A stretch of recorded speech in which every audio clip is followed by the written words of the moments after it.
so far is what the situation is right now, and what is being done right now. There is something that I would like to talk about is an area of public safety that has grown in importance recently and is becoming more and more relevant for modern systems in India.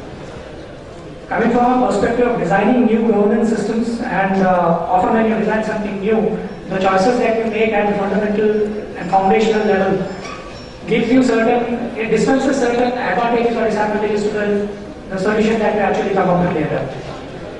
So today what we are talking about is application and infrastructure security in the public safety domain. Now what is public safety? When anything is public safety, when anything that impacts the safety of the public covers is basically in that domain. So as such it is a very vast area, and so it can be anything, the food that you eat, the water that you drink, the airports that you use, the transportation systems, the electricity power systems, the oil and natural gas systems, all those things can actually impact public safety. Now traditionally, in the physical infrastructure in terms of airports, dams, bridges, hospitals, oil refineries, power plants, water systems, transportation hubs, etc. have been thought of as critical infrastructure of a country. Of late, IT infrastructure and e-government systems are also being considered as critical infrastructure, and rightly so.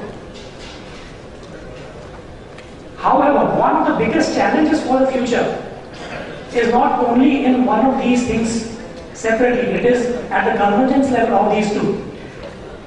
And at the convergence of information technology and traditional industries. This is a particular concern because with this, things in the virtual world are actually causing a real damage in the physical world.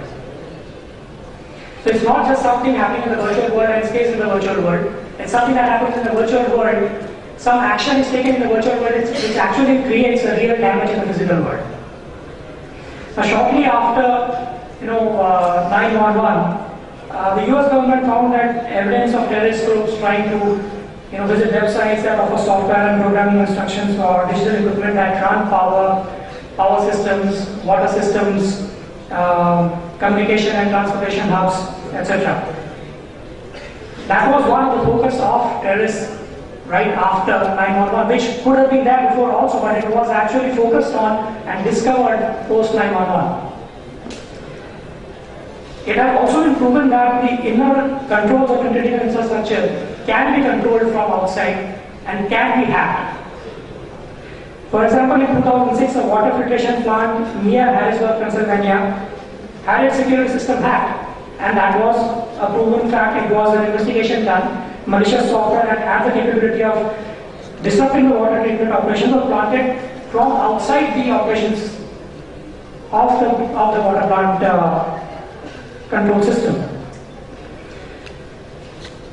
A much more larger event that happened, which garnered a lot more public attention and media attention throughout the world, was that on November 29, 2010, Iran's President Ahmadinejad publicly disclosed that the Stuxnet cyber threat that had affected his country's uranium enrichment plants. Now that was an important thing. The uranium enrichment plants and nuclear facilities and these kinds of infrastructure facilities that we traditionally think of as critical infrastructure, those are outside the purview of the systems which can be accessed through the internet, which can be hacked. That was not so. It was that Stuxnets were designed to sabotage nuclear plants. It was found to also infect systems through network shares and SQL databases. Once the bomb found the right configuration, it sabotaged operations by introducing subtle changes to change the speed of the frequency of the rotation of the centrifuges and drives over several weeks while displaying normal readings to maintain its stealth. So what is important is that even though it was changing something actually, what it was displaying was that everything is actually normal.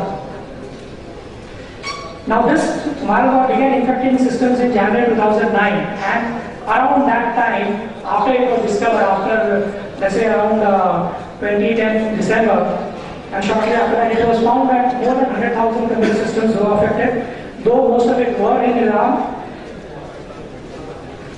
18.22% of that was in Indonesia and 8.31% occurred in India itself.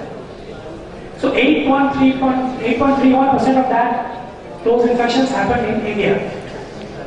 Of course, the level of severity of the impact was not the same in India because the work was designed specifically to look for certain kinds of considerations of two particular companies which were active in Iran at that point in time. So the level of impact that happened in India was very minimal. There are many such instances, so I don't need to go into that. I don't need to, explain the importance of this event in this more. Now, what is important is that cyber security application and IT infrastructure is a topic of national security. The national security establishment, utility experts, as well as manufacturing experts and manufacturers, etc., have been compelled to make a part of the calculus now. Post guests on the panel for giving me this opportunity to speak and share my thoughts on this important topic. And I invite any questions from any of you or any of the guests here on the panel.